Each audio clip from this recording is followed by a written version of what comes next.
Assalamualaikum warahmatullahi wabarakatuh. Selamat sore Sobat DSP yang berbahagia. Hari ini kita membacakan berita tentang Timnas U17, yaitu pelatih Brazil U17 waspadai Timnas Indonesia U17. Bukan lawan yang bisa diremehkan. Ini pendapat pelatih dan Brazil. Berita ini diangkat oleh bola.net yang ditulis oleh Ari Prayoga, diperbarui 4 November 1546. Barusan ditulis oleh Ari Prayoga. Ini skuad Timnas U17. Bola.net, pelatih Brazil U17 Dudu Patetucci menegaskan timnya akan meremehkan siapapun di grup H Piala Dunia U17 2025, termasuk Timnas Indonesia U17. Ia menilai setiap laga akan menjadi ujian penting meski Brazil datang dengan status raksasa berpengalaman. Menurut Dudu, sejarah 4 gelar juara dunia tak boleh membuat skuadnya lengah. Ia justru menekankan pentingnya fokus dan respek terhadap semua lawan, karena di level turnamen seperti ini kejutan bisa datang dari tim manapun termasuk Indonesia U17 yang dinilai punya potensi besar. Ya, Timnas Indonesia berbekal bermain imbang 2 dan kekalahan 1 di uji coba bulan Oktober lalu. Namun jauh sebelum itu kita berhasil mengalahkan Korea Selatan. Itu adalah suatu prestasi Korea Selatan U17 dan meloloskan Indonesia ke putaran final Piala Dunia U17 di Qatar ini. Dudu meminta seluruh anggota timnya untuk tidak memandang mereka sebelah mata, bahkan pelatih berusia 53 ini menganggap mereka lawan serius termasuk Timnas Indonesia U17. Meskipun tim-tim ini tidak memiliki sejarah sukses di level junior, saya telah memberitahu staf dan para pemain bahwa kita harus waspada dan memperlakukan Honduras, Indonesia, dan Zambia sebagai lawan yang serius, ujar Dudu Patetucci dikutip dari situs resmi FIFA. Untuk diantisipasi, meskipun lelaki yang sebelumnya berstatus sebagai asisten pelatih saat berhasil menjuarai Piala Dunia U17 2019, semua kontestan di Piala Dunia U17 2025 ini tak boleh diremehkan karena sudah terpapar sepak bola modern. Nah, seperti ini kalau orang bikin jenjang kepelatihan. Dia asisten di tahun 2019 dulu, asisten U17 waktu menjadi juara dunia. Nah, sekarang dia jadi pelatih kepala. Seharusnya Indonesia mencontoh ini. Seperti Indra Sapri dan Nova Arianto itu jangan dibuang lagi. Tetap berada di struktur kepelatihan timnas. Terus naik level, misalnya U20 nanti Nova Arianto, kemudian U23 Indra Sapri misalnya. Atau kalau memang layak dicoba ya Indra Sapri boleh menangani timnas senior. Apa salahnya memberikan kesempatan? Orang lain yang tidak layak kita berikan kesempatan. Seperti Patrick Kluivert dan kawan-kawan, belum ada track recordnya. Nah, pelatih kita sendiri yang mengenal sepak bola kita layak juga diberi kesempatan, minimal menunjukkan kualitasnya menjelang Piala Asia.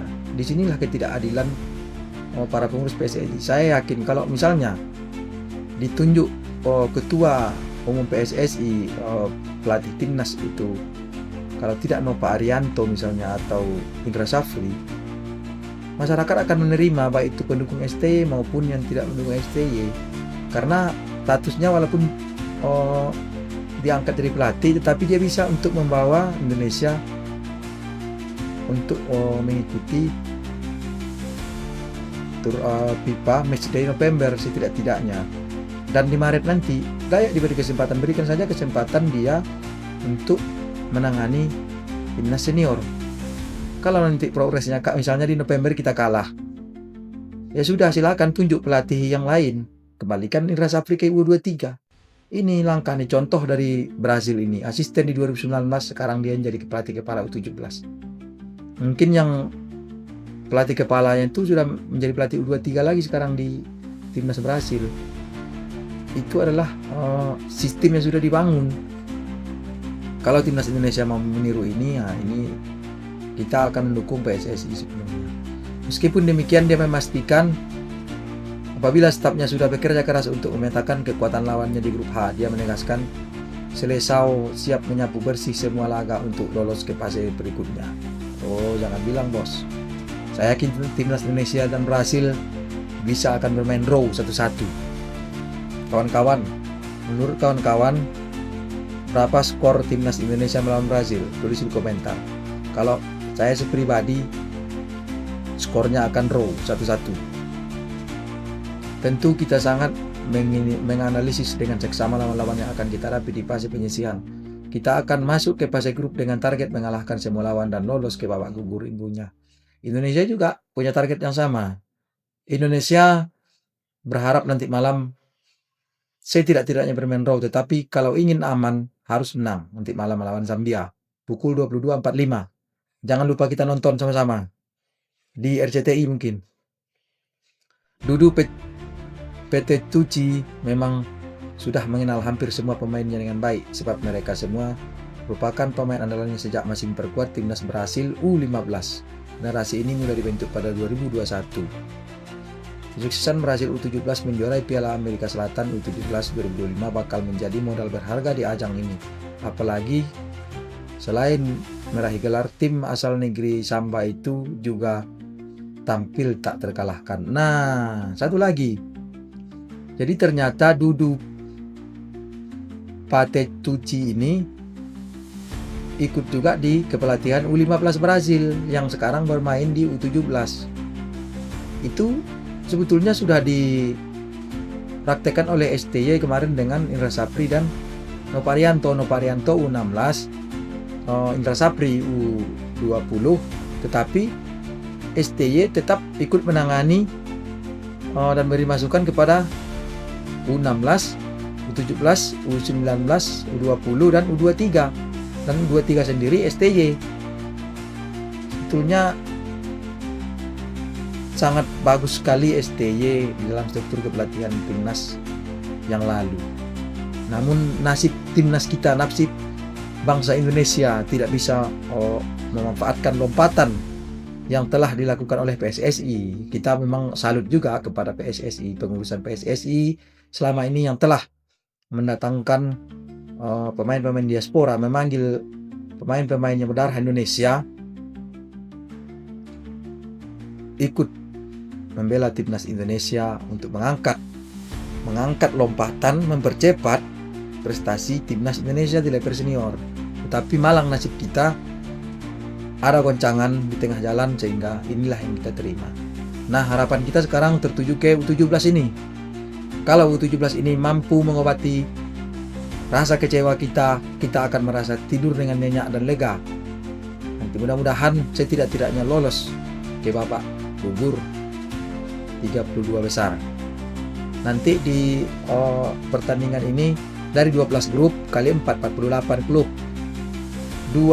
Peringkat 1 dan 2 itu lolos otomatis, berarti 12 kali 2 24 grup. Jadi 32 sisa 8. Ada 8 peringkat 3 terbaik dari 12 grup. Jadi pokoknya jadi peringkat 3 saja sudah lumayan aman untuk lolos ke 32 besar. Nanti setelah itu baru kita bicara lagi langkah selanjutnya. Dan saya yakin Noparianto akan mampu meloloskan timnas U17 ini ke babak knockout atau 32 besar. Kenapa?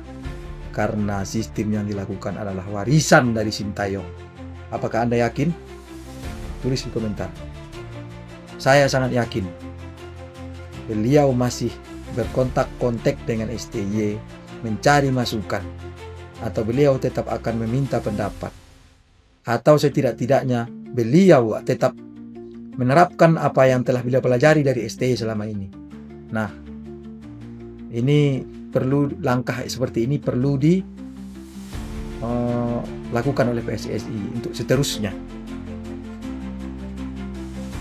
Jadi kita semua sangat siap dan saling mengenal. Juara bertahan Amerika Selatan yang tak terkalahkan sudah berada di sini dan kita siap bertarung untuk gelar juara yang menambahkan. Ya, kalau Brasil bicaranya bukan lolos grup lagi, dia bicaranya semifinal dan final dan juara. Kalau kita ya masih level 32 besar, lolos babak gugur gitu. Ya alhamdulillah, dibanding negara Asia Tenggara lainnya tidak lolos, Indonesia alhamdulillah lolos ke putaran final Piala Dunia. Jadi sudah 2 seri kita ikut. Yang pertama kemarin 2023 karena kita tuan rumah dan sukses menjadi tuan rumah walaupun tidak lolos ke babak gugur, tapi kita sukses mengikuti turnamen tersebut dengan baik dan memberikan perlawanan. Pada pertandingan pertama timnas Brasil terlebih dahulu berhadapan dengan Honduras. Nah, ini tipenya hampir mirip ini. Mudah-mudahan mereka bermain draw. Kalaupun ada yang menang, kita berharap yang menang adalah Brazil. Kenapa seperti itu? Agar mereka menurunkan tensinya di pertandingan kedua melawan Indonesia. Terus menutup kesempatan Honduras untuk menjadi peringkat ketiga. Karena kita harus mencari kesempatan dari jalur yang paling mudah, yang paling mungkin. Ya, kita jangan berbicara muluk-muluk untuk menjadi runner up, tapi peringkat 3 dulu. Nah, kita berharap nanti Brazil berhasil mengalahkan Honduras U17. Kalau tidak ya draw. Dan kita pun bisa mengalahkan Zambia atau bermain draw dengan Zambia. Itu juga lebih baik buat Indonesia. Sementara itu duel antara timnas U17 melawan Brazil U17 baru akan berlangsung pada Jumat 11 22.45 WIB di lapangan 7 Aspire Zone. Nah, ini saya melihat lapangan-lapangan kayak gini nih mau muntah ya, asli. Negara sekaya itu masa tidak bisa menyediakan stadion yang kelas ke kabupatennya saja mungkin bagus, ada yang memiliki tribun. Kenapa diberikan lapangan seperti ini? Oke lah, rumputnya bagus. Tetapi masa iya negara sekaya Qatar ini sudah dirasakan Indonesia, nanti timnas Indonesia mau menonton, yang datang tuh 6.000, 5.000 kapasitas kursi, dan yang berdiri di sekitar lapangan paling muatnya itu cuma 1.500 atau 2.000. Yang lain di mana? Masa iya nonton timnas lain? Palingan ya gitu. Karena lapangannya itu di kompleks Aspire itu 1, 2, 3, 4, 5, 8, 10, 12 lapangan. Itu semuanya menyelenggarakan penyisihan grup. Ternyata Qatar ada juga kelemahannya guys. Tetapi FIFA terlalu mempercayai mereka dan Arab Saudi. Jadwal dan live streaming timnas Indonesia U17 versus Zambia. Aspire Zone 7 Al Rayyan, Selasa 4 November. Hari ini nanti malam 22.45 secara langsung live streaming FIFA Plus. Ambil di FIFA Plus bisa nih nonton. Catat ya teman-teman, ini live streamingnya. Nih di FIFA Plus atau https www.plus.fifa.com.en.contents.indonesia garis datar free garis datar Zambia garis datar FIFA Qatar Qatar 17 World Cup Qatar. Nah, silakan menonton nanti malam. Beri dukungan dan tetap berdoa semoga timnas Indonesia bisa menang mengalahkan Zambia. Demikian kawan-kawan berita hari ini tentang pelatih Brasil U17 waspadai timnas Indonesia U17, bukan lawan yang bisa diremehkan. Semoga kemenangan nanti malam bisa memberikan sedikit obat kepada kita atas kekecewaan di masa yang lalu. Terima kasih, tetap dukung timnas U17, dukung timnas senior, dukung PSSI. Bravo timnas, bravo DSP. Wassalamualaikum warahmatullahi wabarakatuh.